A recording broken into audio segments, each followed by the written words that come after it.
Believe it or not, the Hollywood scandals of times gone by were even wilder than the ones we see today. Society was a lot more traditional than it is now. But that also meant that powerful studios and powerful men could get away with murder, perhaps literally. That being said, female stars were just as prolific when it came to extramarital affairs and drinking, so it wasn't all one-sided. The golden age of Hollywood lasted from the 1920s to the 1960s. But it wasn't a golden age for everyone. Watch full video to learn about the most shocking Hollywood scandals that time forgot. Joan Crawford's adult movie. When Joan Crawford was a teenager, long before she hit the big time, she allegedly starred in a short adult movie called Velvet Lips. Once she was a star and signed with MGM Studios, they were desperate to hunt down and destroy the movie before it could resurface and damage her career. Reports even say that MGM producer and notorious fixer Eddie Mannix partnered with the mob in his efforts to obtain the movie. They tracked down some extortionists who claimed they could hand over the movie in return for $100,000, an especially huge sum back then. One version of the story says that Mannix simply handed over the money. Another suggests that he told the extortionists he'd give them $25,000 for the movie, and if they rejected his offer, the mob would take them out. Regardless, the movie never reached the public. The mysterious death of Paul Byrne. Jean Harlow's husband, producer Paul Byrne, was believed to have killed himself in their home in 1932. The police found a bizarre note he had left for Harlow, apologizing for the wrong he had done her. The final line reads, "You understand that last night was only a comedy." The police had no idea what he was referring to, and Harlow refused to comment. Before he married Harlow, Byrne had been in a serious relationship with a woman called Dorothy Millette. She went into a coma one day, and doctors told Byrne she would never wake up. 10 years later, he had a completely new life with Jean Harlow, when he found out that Millette woke up from her coma and wanted to see him. Byrne arranged for Millette to come to his house, and is believed to have made his wife leave the house for the evening, possibly by causing an argument. The next day, Byrne was found dead, with a gun and the strange letter next to him. 9 days later, Millette's body was found in a river, and it was assumed she killed herself. The whole situation is stranger than fiction. The Mafia Killing. Lana Turner had dangerous taste in men. In 1958, she was dating a known mobster named Johnny Stompanato. Stompanato was found stabbed to death in Turner's home one day, and her 14-year-old daughter was arrested for the murder. Turner's daughter explained that she had acted in self-defense, trying to protect her mother from Stompanato's violence. Turner herself took to the stand to explain the events of that horrific night. In the end, the jury ruled that it was a justifiable act of self-defense. Rumors circulated afterwards that it was Turner who had killed him, and that she convinced her daughter to take the blame. Walt Disney's Nazi friends.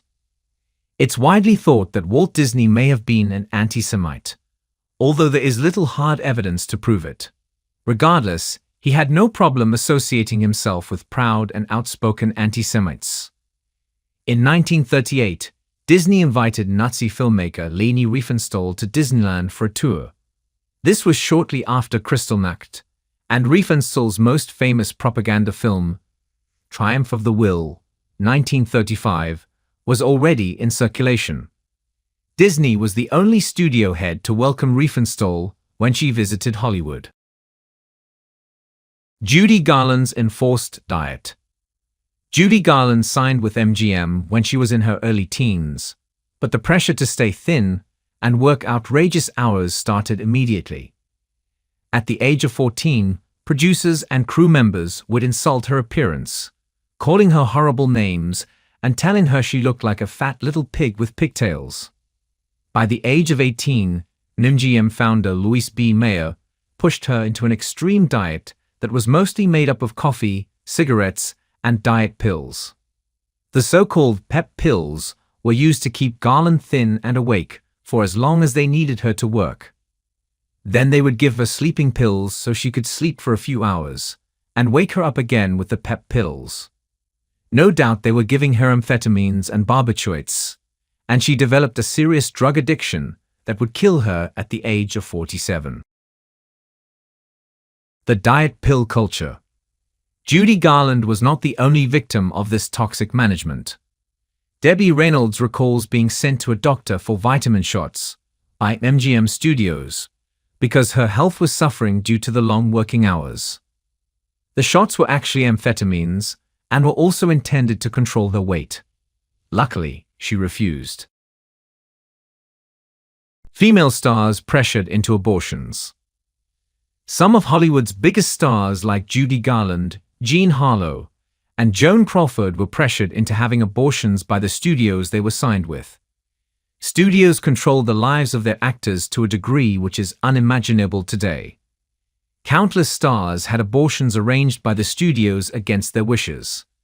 If an actress was unmarried or having an affair, she would be sent to the hospital under a pseudonym to have the procedure. Ingrid Bergman's affair. Ingrid Bergman was a happily married and wholesome Hollywood starlet, or so her fans needed to believe to be kept on board. While filming the 1949 movie Stromboli, Bergman started an affair with Italian director Roberto Rossellini. They were both married at the time and ended up leaving their spouses for each other, partly because Bergman became pregnant.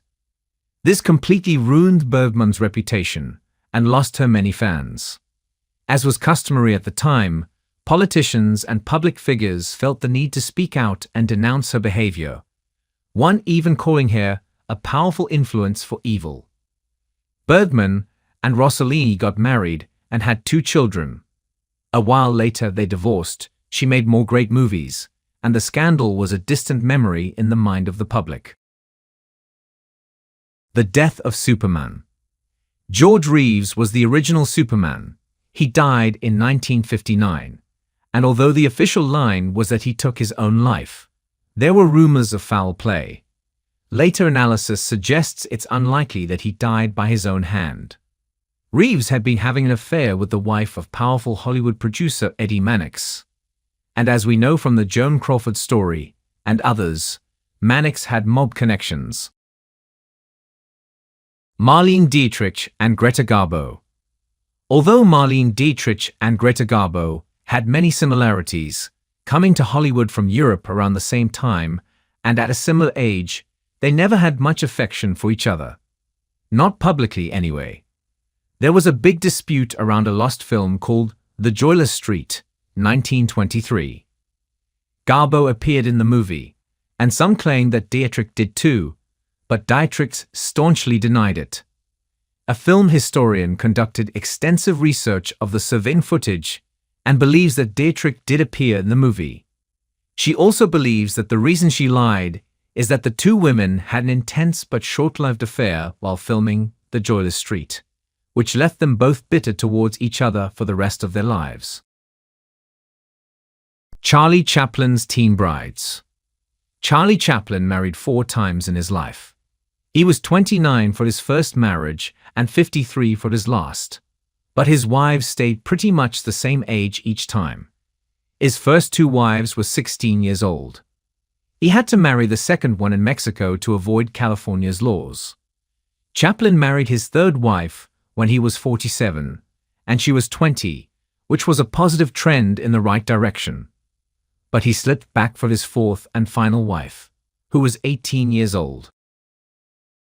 Peg Entwistle's tragic end. Peg Entwistle was a young British actress who came to the US to pursue her dream of becoming a star. She starred in a play alongside Humphrey Bogart and booked a few other small roles after that, but nothing much followed her big theatre debut. Unfortunately, the Great Depression hit and roles became harder to come by. She lost her contract with RKO Studios and had little hope left of becoming a star. On September 16, 1932, Entwistle left her home, stating she was going to the drugstore. Instead, she walked up to the famous Hollywood sign, climbed to the top of the letter H, and threw herself off. She was 24 years old. Her death has since become infamous, and she's known as the Hollywood Sign Girl. Part of her story was told in the Netflix drama Hollywood. Ted Healy's suspicious death. Ted Healy was a vaudeville performer, comedian, and the creator of the Three Stooges. He died in 1937 after being brutally beaten outside the Trocadero nightclub in Los Angeles. The accounts of his death differ greatly, leading many to believe there were powerful people involved and that a cover-up was orchestrated. Some reports say that the men who killed Healy were actor Wallace Beery, future Batman producer Cubby Brockle, and a New York mobster. The rumor is that Hollywood bigwigs like Louis B. Mayer and Eddie Mannix covered it up. The Spade Cooley murder. Spade Cooley was an extremely successful country music star who even had his own TV show. But he had a reputation for being quick-tempered, and his flaws were only exacerbated as he became more successful. He became paranoid and had a habit of blowing all of his money. He became convinced that his second wife, Ella May, was having an affair and truly lost his mind. He beat her for hours in front of their daughter, until she was dead. He was convicted of her murder, but his celebrity friends lobbied then-Governor Ronald Reagan to pardon Cooley. For some reason he agreed. However, Cooley died of a heart attack before he could be pardoned.